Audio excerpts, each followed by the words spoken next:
Comme il y a des interpellations réciproques dans les interventions à cette tribune, c'est très bien, c'est le sens du débat démocratique, mais il restera un peu de temps tout à l'heure pour que les différents intervenants réagissent à ce qu'a dit l'un ou l'autre dans son champ d'expertise.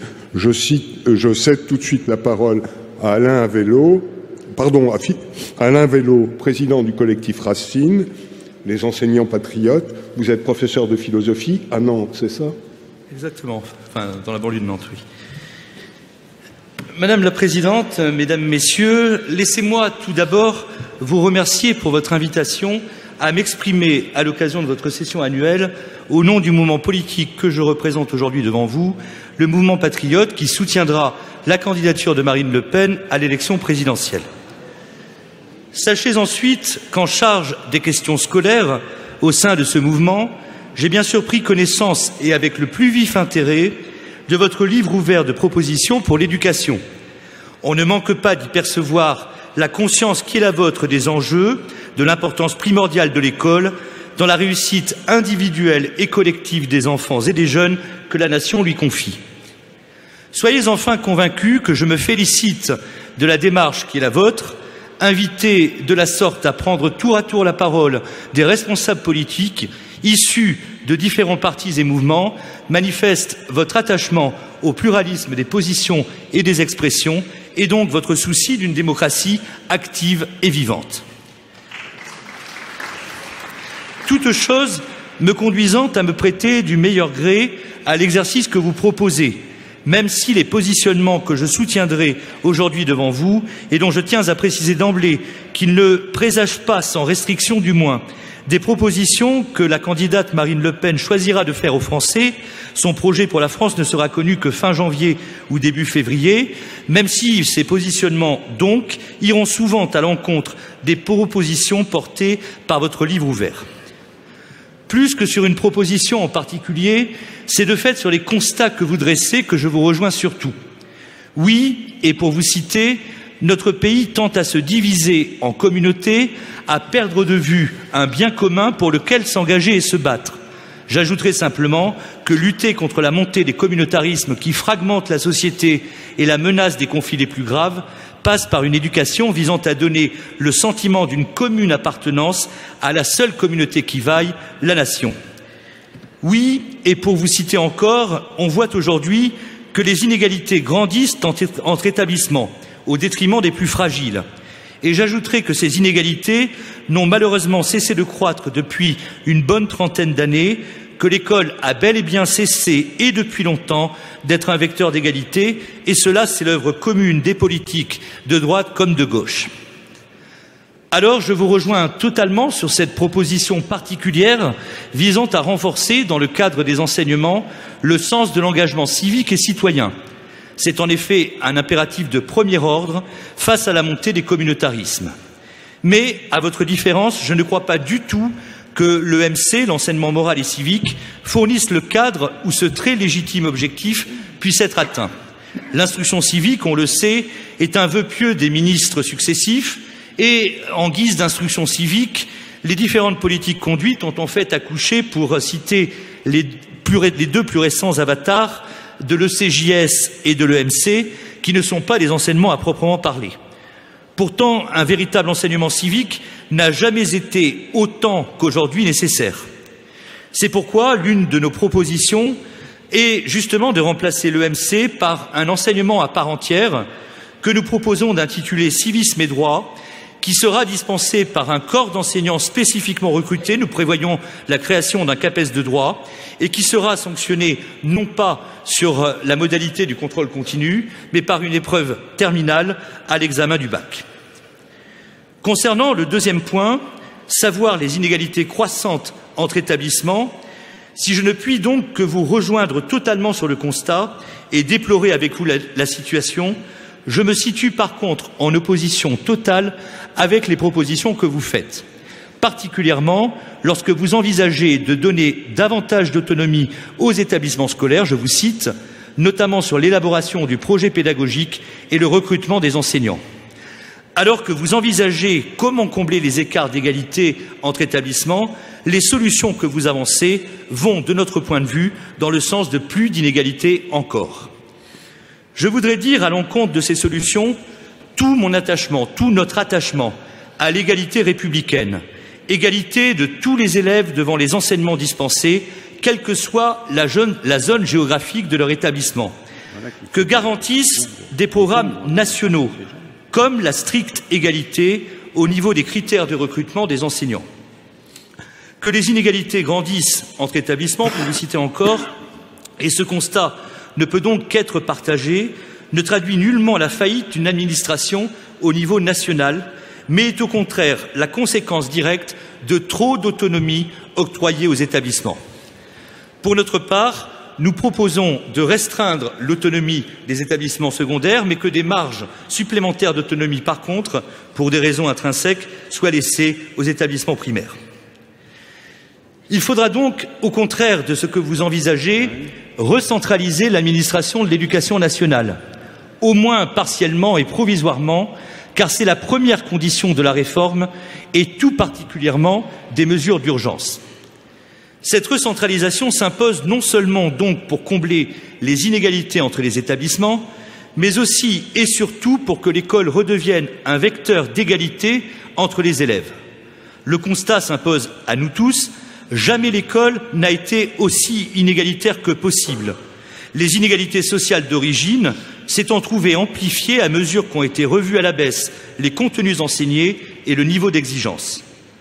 Pour que l'école donne des chances égales à tous les enfants et les jeunes et qu'elle puisse par là remédier autant qu'elle le peut aux inégalités sociales, il faut qu'elle renoue pleinement avec sa mission d'instruction, que des enseignements exigeants soient dispensés à tous les enfants selon leurs compétences et leurs efforts, en permettant de la sorte, pour reprendre le mot de Paul Langevin, la sélection des meilleurs par la promotion de tous. Le mouvement que je représente devant vous aujourd'hui tient par-dessus tout à cette exigence républicaine de premier ordre. Aussi est-ce avec beaucoup de regret que j'ai lu, au nombre de vos propositions, celle de reconduire le principe du socle commun des compétences, qui n'a jamais signifié un souci particulier en faveur des fondamentaux, mais en réalité un moins-disant en termes d'instruction. Et plus généralement que je vous ai vu privilégier l'objectif du vivre ensemble sur celui tellement plus noble d'émancipation par l'instruction. Mais il est vrai que la nature de votre engagement n'est pas immédiatement politique, comme vous l'admettez vous-même. Vous prétendez œuvrer, comme vous le dites donc, dans le sens d'un changement des mentalités que vous appelez résolument de vos vœux, et ne prétendez donc pas, comme vous le dites encore, prôner une énième réforme. Eh bien, mon engagement, qui est au contraire du vôtre, pleinement assumé comme politique, est au contraire nourri par la conviction profonde que les mentalités sont prêtes pour la réforme. Non pas certes une énième réforme, mais un grand plan de redressement de notre système scolaire qui, en renouant avec le bon sens et en retrouvant tout aussi bien une ambition pour l'avenir de chaque enfant, de chaque jeune, et donc une ambition pour l'avenir collectif de la nation, sauvera notre école du naufrage. Chef de file des enseignants patriotes, c'est à l'élaboration de ce grand plan que je travaille depuis plusieurs années. Vous pourrez ainsi prendre connaissance des 100 propositions pour l'école et l'université de demain que j'ai eu le plaisir de remettre fin septembre à l'occasion de sa première convention présidentielle à notre candidate Marine Le Pen. Ces propositions ne manqueront pas de nourrir le projet qu'elle présentera d'ici quelques semaines aux Français, projet qui jettera les bases du redressement national et donc tout aussi bien de celui de l'école, service organique de la République. Je vous remercie de votre attention. Merci, Monsieur Avello. Je donne la parole à Philippe Mérieux. Vous êtes spécialiste des questions pédagogiques, professeur des universités en sciences de l'éducation, et vous représentez ici le parti Europe Écologie Les Verts. Vous avez la parole. Merci beaucoup. C'est évidemment à ce dernier titre que je m'exprime devant vous. D'abord pour vous remercier, Madame la Présidente et Mesdames et Messieurs, de m'avoir invité, d'avoir organisé cette table ronde et qui plus est de l'avoir organisée ce 20 novembre. C'est aujourd'hui, vous le savez, le 27e anniversaire de la Convention internationale des droits de l'enfant. Il n'est peut-être pas inutile,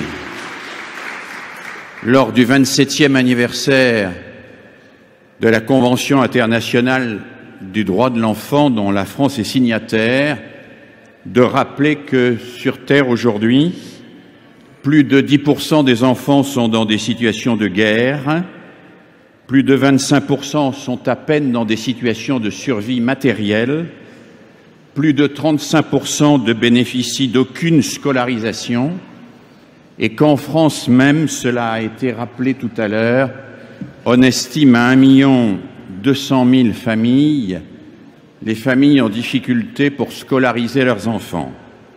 Je me permettrai d'ajouter que, en France aujourd'hui, plusieurs centaines d'enfants sont sous le coup d'une expulsion avec obligation de quitter le territoire national, c'est-à-dire en contradiction flagrante avec la Convention internationale des droits de l'enfant qui garantit à tout enfant, où qu'il soit, le droit à l'éducation, qui est le premier droit des enfants.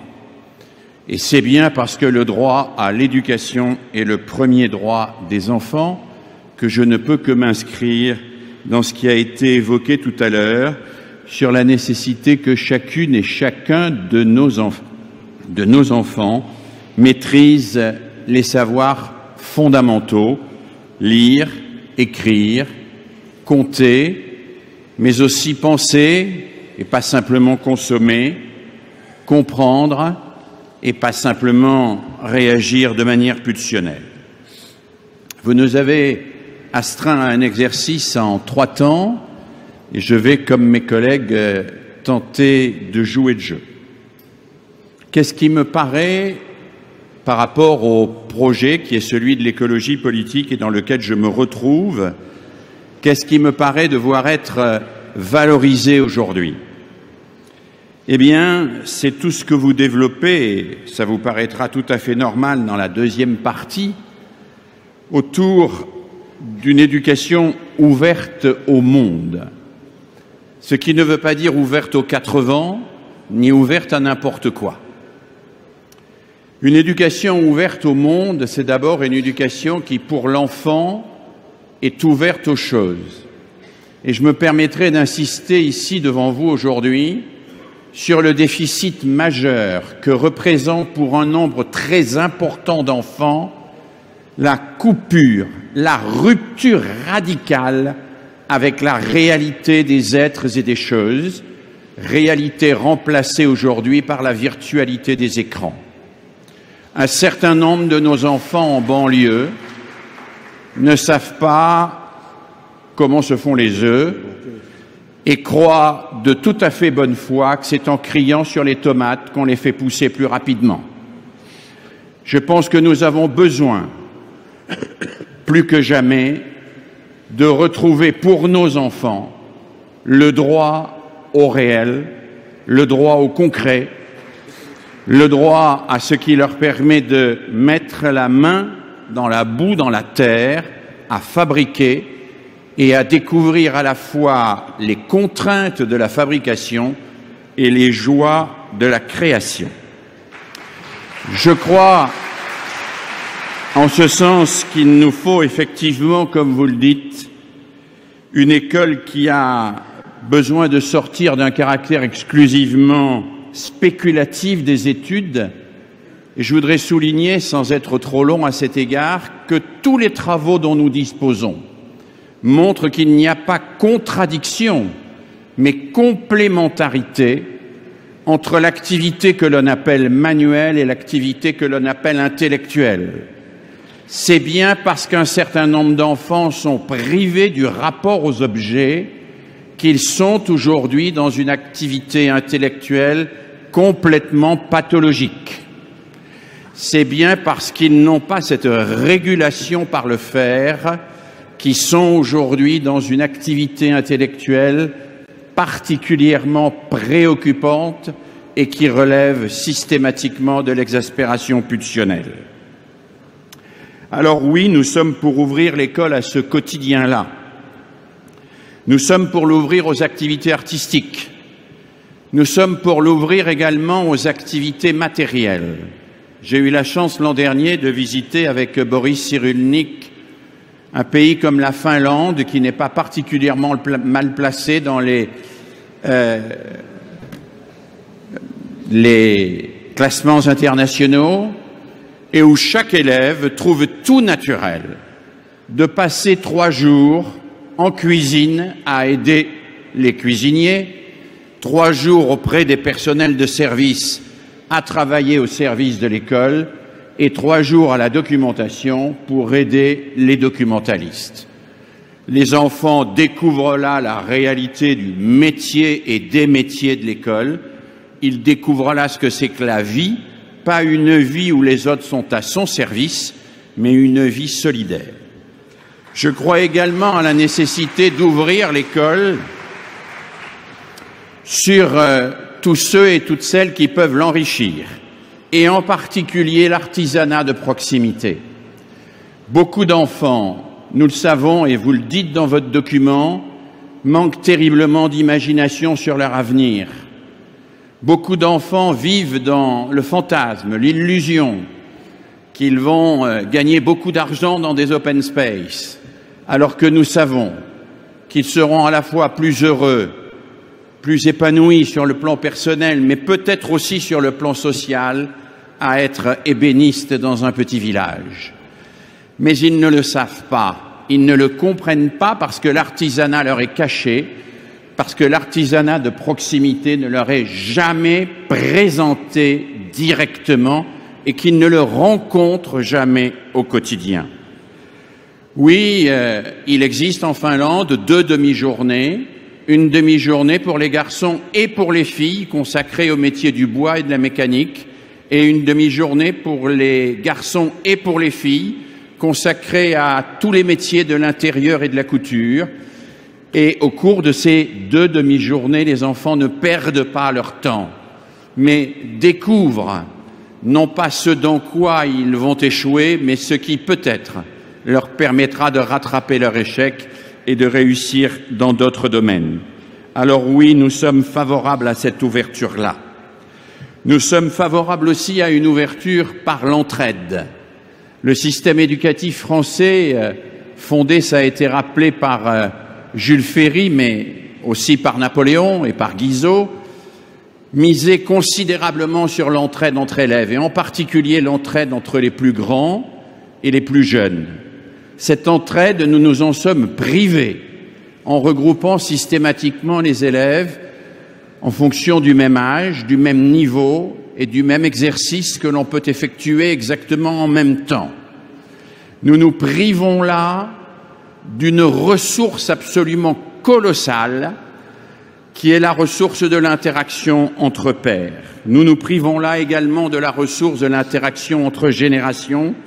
Et je terminerai cette première série de remarques en disant à quel point j'approuve cette idée de maison commune. Alors la maison commune première, ça a été dit, c'est bien évidemment la mairie, mais la maison commune que constitue l'école, c'est la maison commune des savoirs, celle où les adultes devraient pouvoir venir aussi le soir, l'après-midi, travailler, réfléchir. Je vous indique, à titre simplement illustratif, qu'un lycée en France est utilisé 130 jours par an. Il est vide, entièrement vide, le reste du temps. Il est vide avec tout le matériel à disposition pour tout ce que l'on pourrait y faire. Alors oui, ouvrons l'établissement, ne l'ouvrons pas aux 4 vents, ouvrons-le autour d'équipes solides, d'équipes stables, ouvrons-le en lui permettant d'accueillir sans pour autant perdre son identité et sa finalité. Deuxième élément, et je me situerai là dans la continuité d'un certain nombre de mes collègues, qu'est-ce qui me paraît problématique dans les propositions que vous faites? C'est la notion d'autonomie. Alors elle me paraît problématique, pas en soi. Elle me paraît problématique parce qu'on peut voir dans la notion d'autonomie deux choses.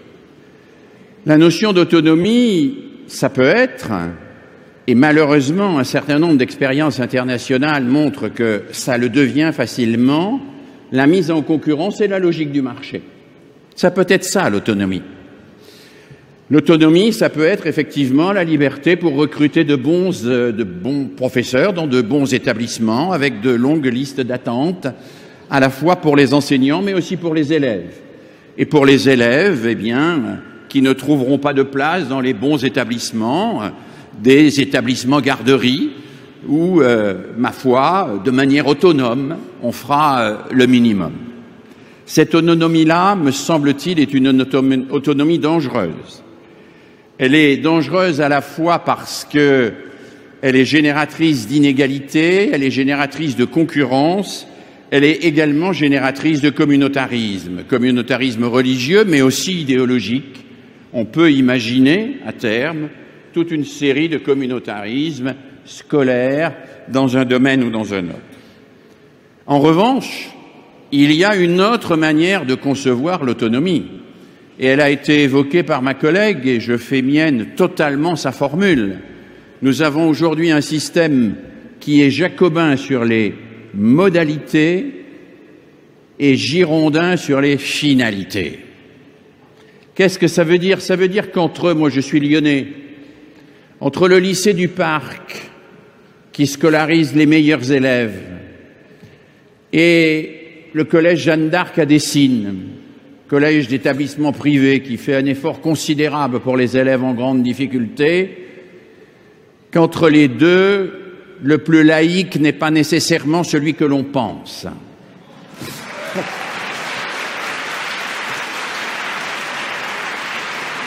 Qu'il y a des formes d'autonomie qui sont au sein même de l'établissement public des formes d'entre-soi insupportables, et que ces formes-là me paraissent devoir être regardées de près et non pas maintenues systématiquement dans les faits, tout simplement parce qu'elles auraient à leur soutien un certain nombre de lobbies particulièrement puissants. Et je pense, sans les nommer, aux professeurs des classes préparatoires aux grandes écoles.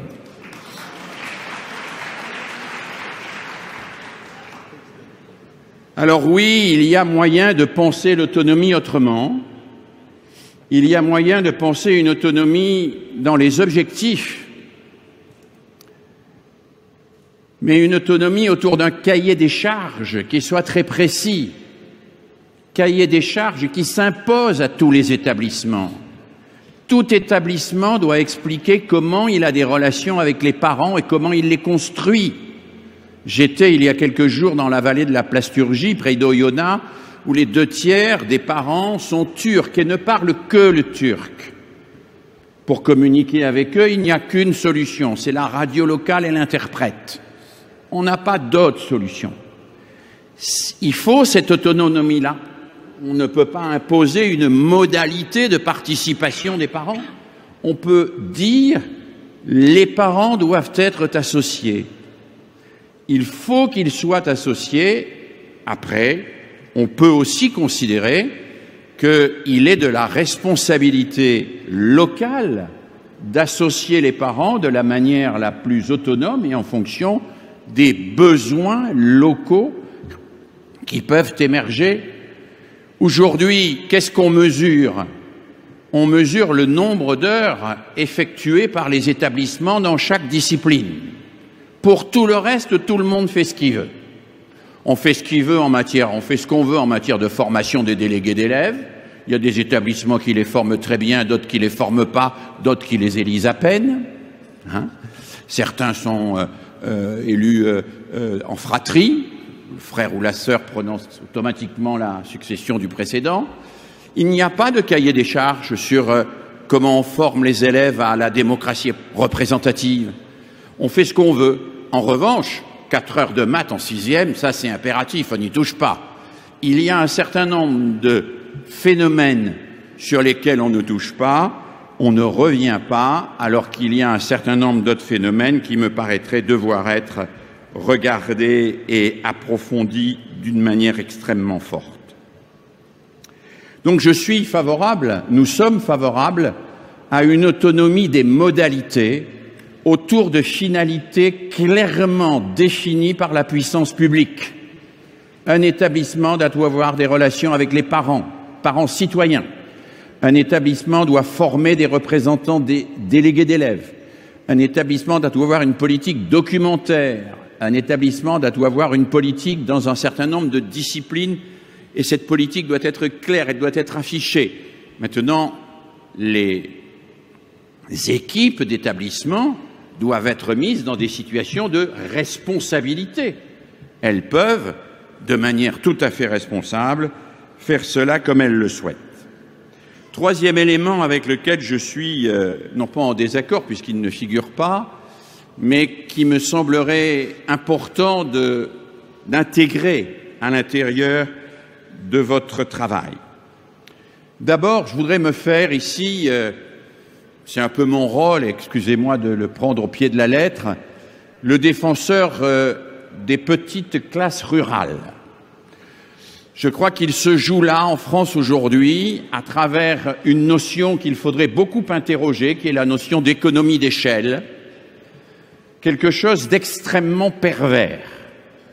À force de vouloir faire des économies d'échelle sur le plan de la gestion, on construit des usines à gaz qui génèrent sur le plan des relations entre les personnes et de la violence des choses qui sont absolument intolérables. Oui, il y a des petites écoles rurales, oui, il y a des classes rurales.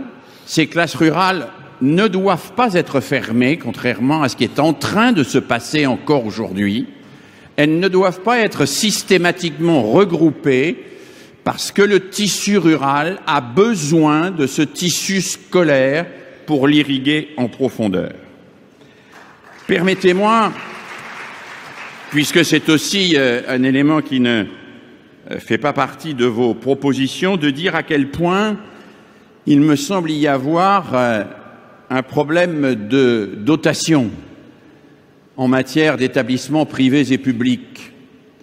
On sait aujourd'hui que dans un établissement de ZEP, un collège de zone d'éducation prioritaire, il y a quelques postes supplémentaires.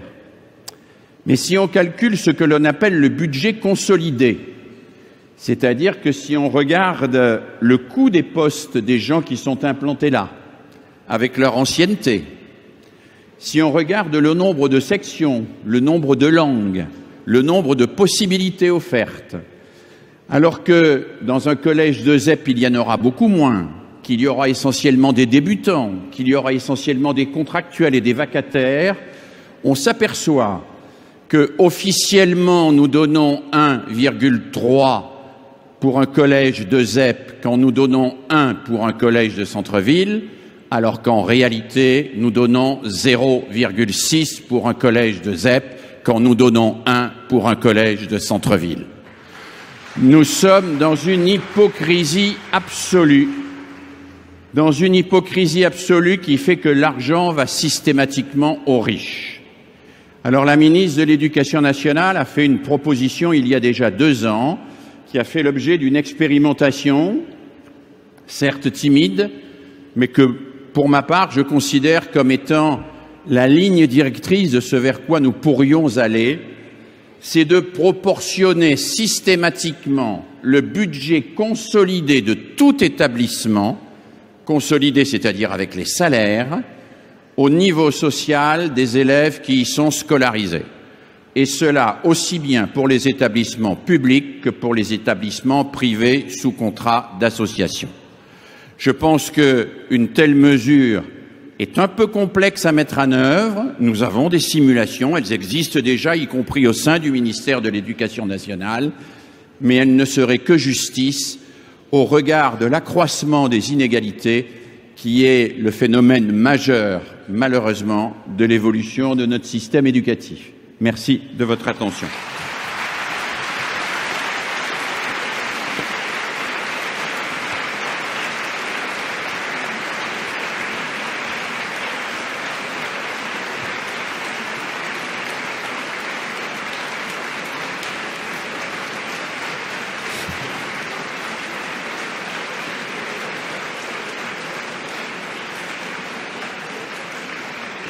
Merci Philippe Mérieux. Il nous reste une demi-heure pour échanger autour de ces propositions, mais je voudrais d'abord indiquer à l'ensemble des semainiers que le MoDem avait été invité à prendre la parole pendant cette table ronde. Il a, selon la formule consacrée, pas pu ou pas su se libérer. Donc on regrette son absence, mais il avait été invité.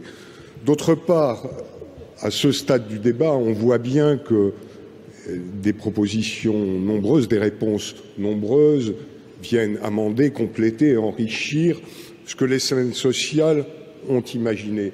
Évidemment, elles feront leur miel en toute liberté de ce qu'elles auront entendu ici, et leur invitation est aussi à vous saisir les uns et les autres de ce que vous pouvez trouver d'intéressant et que vous avez valorisé à travers vos interventions.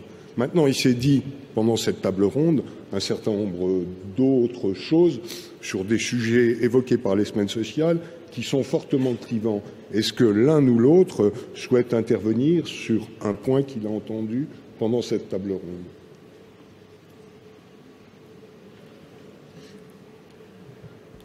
Moi, je vais... Corinne Naris. Il y a beaucoup de convergences dans les opinions qui ont été exprimées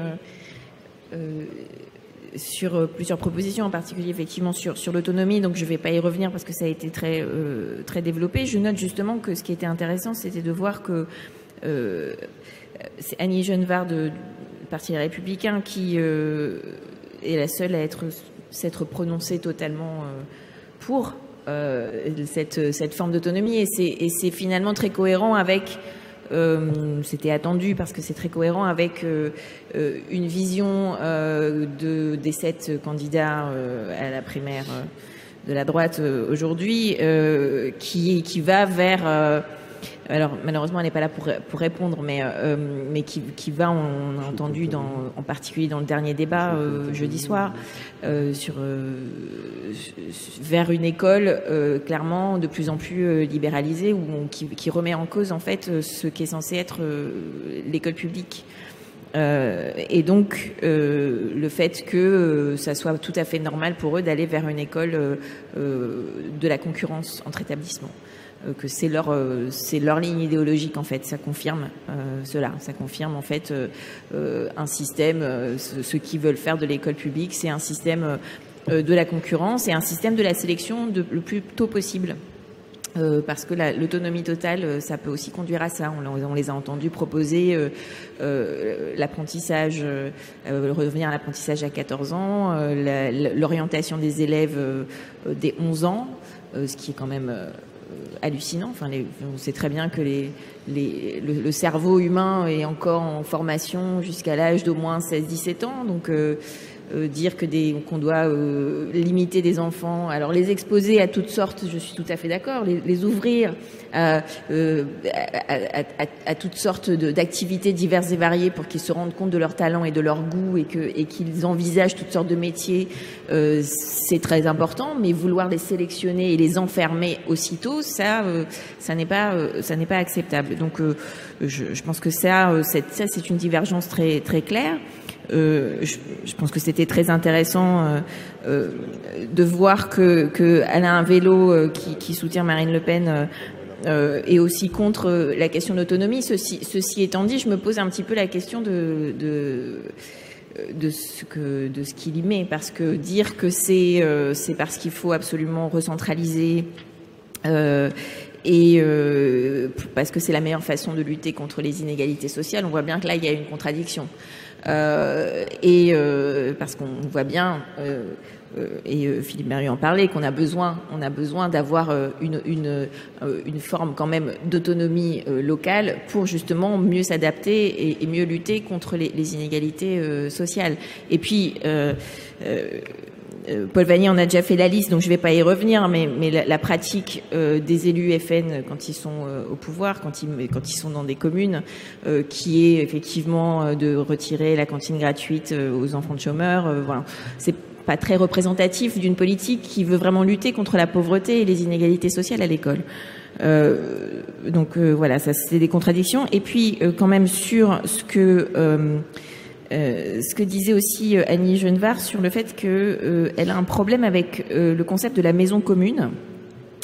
Alors que effectivement, je pense que ça c'est une très très bonne proposition. Je l'ai pas cité, j'ai parlé en tout début du fait que j'étais d'accord avec cette idée qu'on doit avoir une école ouverte et la question de la maison commune en fait partie. Ce qui m'inquiète, c'est cette vision de vous dire que l'école doit être un lieu protégé des turbulences du temps. Comme si on doit éduquer les enfants dans une bulle en dehors de la société. Mais le rôle de l'école, c'est de former des citoyens. C'est pas une, et donc, comme vous le disiez, d'apprendre aussi à penser par rapport à ce qu'est le monde, par rapport à se construire soi-même en tant qu'individu, par rapport à la famille dans laquelle on grandit, mais aussi plus largement par rapport au monde dans lequel on grandit. Et donc cette conception très fermée de ce que doit être l'école, pour moi, est assez inquiétante, surtout quand on sait que Annie Genevard est quelqu'un qui soutient beaucoup tous les mouvements qui remettent en cause le fait qu'il y ait des associations dans les écoles puissent venir faire des cours sur la lutte contre les discriminations, sur tout ce qui relève de l'enseignement, sur l'égalité entre les hommes et les femmes, et alors que ça fait partie aussi de ce que doit être l'éducation publique. De comprendre ce que c'est que d'être un citoyen, apprendre à respecter chaque être humain dans l'intégrité de ce qu'il est en tant qu'être humain et dans la totalité de sa complexité, ça c'est aussi important. Et puis quand elle met l'histoire dans les enseignements fondamentaux, sur le principe on peut être d'accord, mais ce qui m'inquiète c'est quelle histoire qu'il écrit. Parce que ça, elle ne le précise pas. Est-ce que ça va être une histoire qui consiste à dire que tous les Français doivent apprendre, tous les petits élèves à l'école française doivent apprendre nos ancêtres les Gaulois? Ça, c'est quand même assez problématique. Donc, il faut quand même creuser cette question. Et juste par rapport à un point de désaccord avec ce que disait, un point important de désaccord avec ce que disait Paul Vanier sur la question de la sensibilisation au métier et au monde économique dans l'école, et le fait qu'il ait peur que ça voudrait dire qu'on livrerait quelque part l'école publique au MEDEF. Bien entendu, l'école n'a pas la vocation uniquement à résorber le problème du chômage à court terme dans chaque région. Ça c'est bien clair. Donc il y a une question, mais ça c'est plutôt dans le livret. Moi je voyais plutôt ça, des propositions qui étaient faites plutôt comme des questions de formation professionnelle, non plus par rapport aux adultes. Donc ça me paraît pas du tout choquant qu'on ait une meilleure coopération régionale par rapport à la formation professionnelle, la formation continue des adultes par rapport à des besoins économiques réels du territoire. Mais ceci étant dit, je pense que, comme le disait Philippe Mérieux, la question de pouvoir sensibiliser les enfants au fait qu'il y a toutes sortes de métiers, et même aussi les parents, parce que on est tous en théorie pour la mixité sociale et pour l'égale dignité des différentes filières, mais plus pour les enfants des autres, parce que on a encore nous-mêmes des préjugés par rapport à telle ou telle filière éducative, par rapport à tel ou tel type de métier. Et donc il y a une question plus globale qui se pose à nous tous par rapport à la valorisation dans notre société de tous les types de métiers, et qui doit aussi entrer dans l'école, parce que effectivement il y a certains élèves qui peuvent être brillants, qui peuvent avoir toutes sortes de talents, et qui s'épanouiront mieux dans un métier manuel que dans un métier où ils seront à un bureau. Et donc ça aussi, il faut qu'il y ait cette sensibilisation très tôt. On va laisser les autres intervenants s'exprimer. Alain Vélo, vous souhaitiez intervenir ? Oui, je me demandais si on n'avait pas droit à 2 interventions du Parti socialiste. Je croyais que nous devions avoir un débat. Non mais vous venez d'avoir la parole. Alors, je la veux d'autant plus, j'apprends d'autant plus volontiers la parole que je crois que j'ai été visé, ou du moins le mouvement auquel j'appartiens a été visé à 2 reprises, notamment concernant la question d'une sélection précoce qui serait vectrice d'inégalité. Eh bien non, mademoiselle, bien au contraire, Madame, pardon. Bien non, madame ou mademoiselle, donc la sélection est un vecteur d'égalité, bien au contraire. La sélection est bien sûr un vecteur d'égalité, et j'en veux pour preuve, voyez-vous, l'échec massif qui a contribué à ce que l'école devienne très largement inégalitaire, du collège unique, dont la réforme que votre ministre ou vos ministres successifs au cours du quinquennat qui enfin s'achève ont conduit, ne fait finalement qu'amplifier dans son caractère, voyez, de nivellement par le bas. L'apprentissage des 14 ans, qui, il est vrai, figure dans le programme que notre candidate portait en 2012 et ne figurera de même, à n'en pas douter, dans le programme qu'elle portera pour la présidentielle qui vient, n'entend pas pour autant signifier qu'il s'agirait d'enfermer les enfants, parce que effectivement à 14 ans on est encore un enfant, dans la voie professionnelle. Si vous prenez connaissance de nos propositions, vous découvrirez par exemple que nous n'envisageons pas la possibilité pour les enfants de partir en apprentissage de l'âge de 14 ans sans évidemment un système de passerelle avec un système par ailleurs d'alternance au niveau du collège. De façon plus générale, je ne veux pas non plus m'enfermer dans un tunnel bien sûr, mais de façon plus générale, j'ai tout à l'heure cité une formule à dessein parce que le mouvement auquel j'appartiens résolument se situe par-delà les vieux clivages gauche-droite. J'ai à dessein, et pas seulement pour l'occasion, parce que c'est une formule que nous avions souvent cité Paul Langevin, compagnon de route, je le répète, du Parti communiste français, qui, dans une formule parfaitement claire, exprimait ce qu'est l'égalité républicaine, bien comprise. Je me ferai donc un plaisir de la répéter simplement. Paul Langevin disait, et plus spécifiquement concernant la mission de l'école, qu'il s'agissait d'assurer la sélection des meilleurs par la promotion de tous, c'est-à-dire de donner à chaque enfant, ce qui suppose une sélection, une différenciation des voies, la possibilité de se réaliser au mieux de ses compétences, de ses talents et également, bien sûr, de ses efforts. Je vous remercie. Merci beaucoup. Je peux juste poser une question ? Je donne la parole à Paul Vannier, puis je vous céderai la parole, Philippe Mérieux, tout à l'heure. Paul Vannier. Oui, merci. Bon, pour réagir, je dois dire qu'à cette tribune et sur cet écran, nous n'intervenons pas tous avec le même statut. Deux des oratrices, Madame Narassiguin et Madame Genevard, sont comptables de la situation de l'école.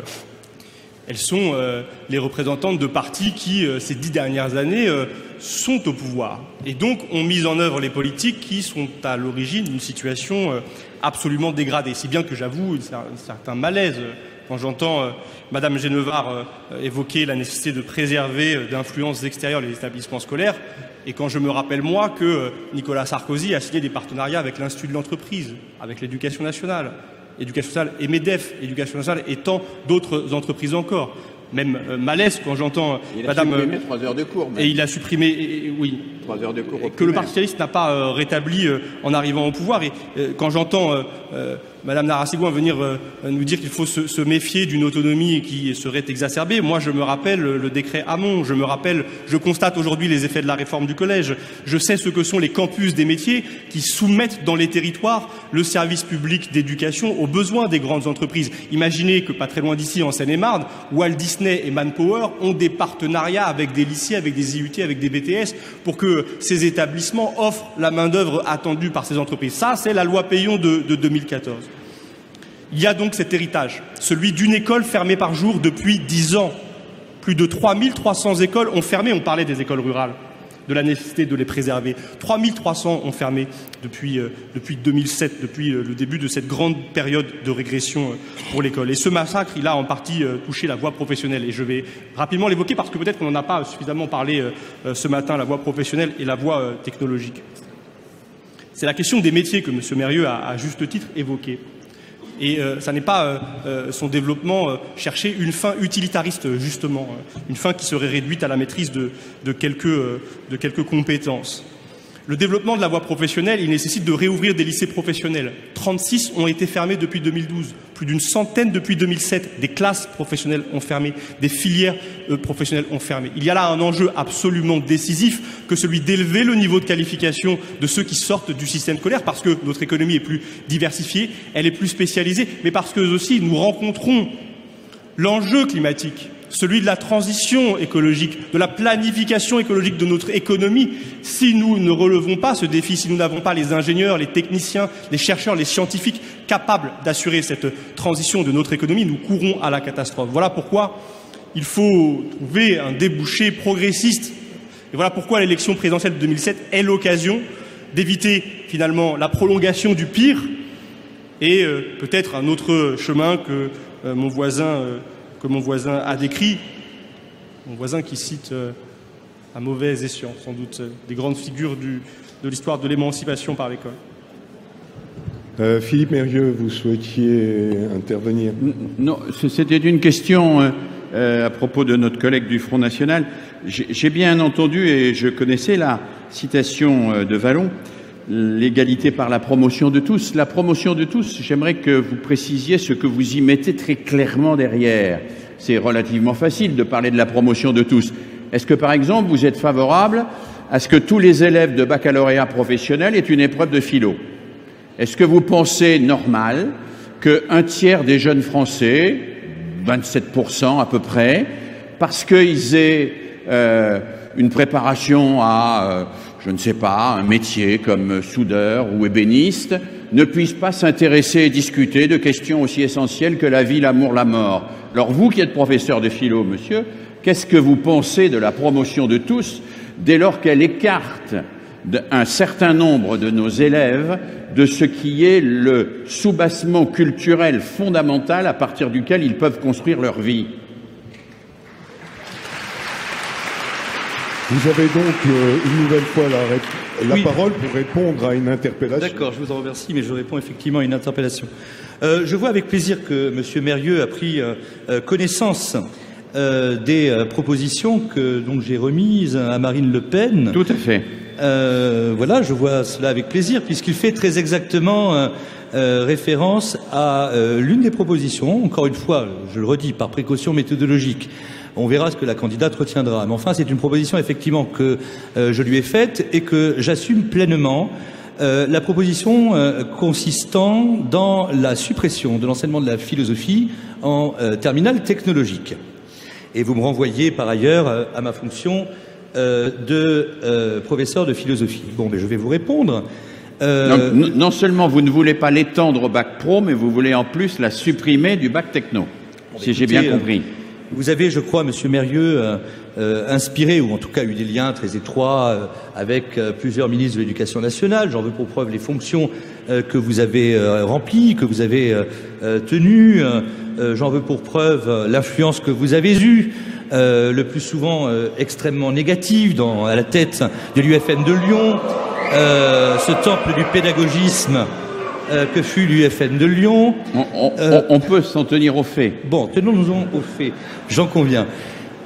Oui, l'enseignement de la philosophie n'est pas universel, parce que justement, il n'est pas enseigné, il n'est pas dispensé dans les lycées professionnels. Tout le monde s'est satisfait de cette situation, y compris les gouvernements auprès desquels vous avez été très influents. Pas moi. Je ne me suis jamais satisfait de cette situation.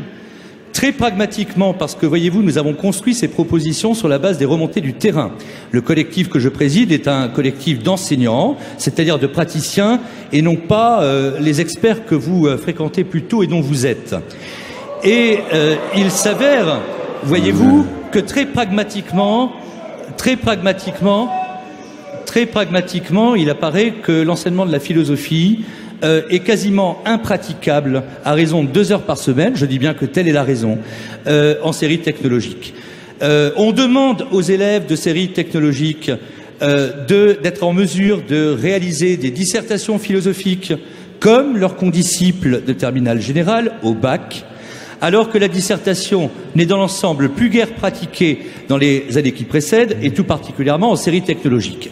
Donc, il y a une sorte d'hypocrisie, de tartufferie en l'état à vouloir enseigner la philosophie en classe de terminale technologique. Parce que je suis un républicain intransigeant, je tiens par ailleurs au caractère universel des enseignements. Vous avez cité une proposition concernant la suppression de l'enseignement de la philosophie en série technologique, mais vous n'avez pas voulu retenir le fait que l'enseignement que j'évoquais tout à l'heure lors de ma déclaration, à savoir le nouvel enseignement que nous comptons de créer, intitulé Civisme et droit, un enseignement à part entière de droit, un enseignement juridique à part entière, lui remplacera utilement en série technologique la philosophie.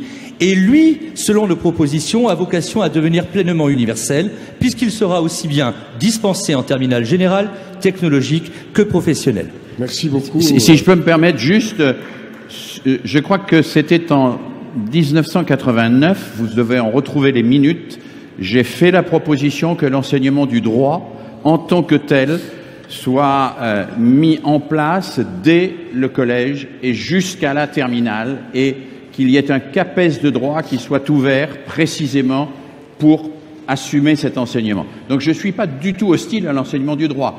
J'estime néanmoins que c'est quand même un peu, pour employer votre propre terme, une tartufferie que de dire qu'on assume la promotion de tous en enlevant à toute une partie de ces tous la possibilité de réfléchir sur son destin. Non, mais vous... Bien, Monsieur Berrieux entend avoir le dernier mot. J'ai très exactement et très pragmatiquement donné les raisons pour lesquelles cet enseignement de la philosophie en série technologique ne fonctionne pas. Merci. Merci. Donc on voit bien, et c'était le flair des semaines sociales, de s'attaquer à une question qui, on l'a vu au moins dans ces derniers échanges, est finalement assez clivante. Donc, on va voir dans les semaines et les mois qui viennent des choix qui seront à faire par les différents candidats à l'élection présidentielle.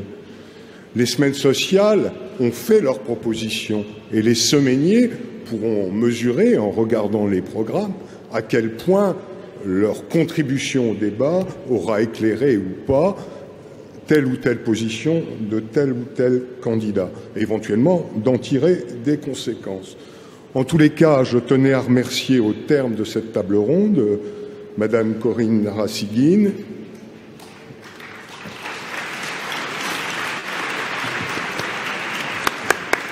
Isolea Morteau, pour les raisons que j'ai dites, Annie Genevard, Paul Vanier,